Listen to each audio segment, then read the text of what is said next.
On my way to the office, I was listening to a podcast from an OT who helps families who have kiddos with sensory processing challenges, sensory processing differences.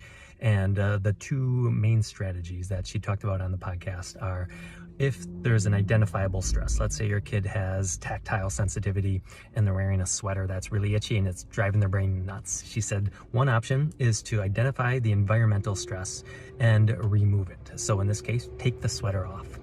The second main thing she said to help is there might be a time when you can't change the environment. Maybe a kid's taking a test and they forgot to put a t-shirt on and they can't just take their sweater off in the middle of the test. She said then we help them cope with it. Maybe it's a breathing technique, maybe it's a fidget toy, whatever it might be to help their brain divert from the stressful sensory experience.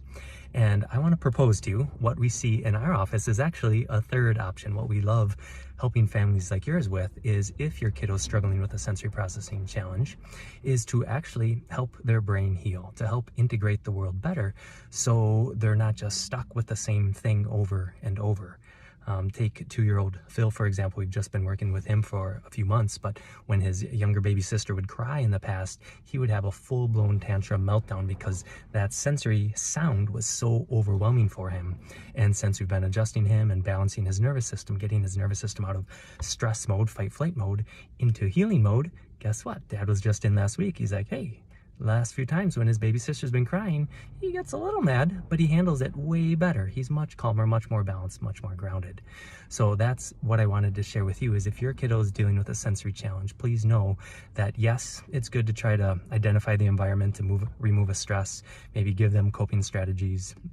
But if you're tired of walking on eggshells, if you're tired of having to micromanage everything in the environment and wonder, is this going to create a big meltdown?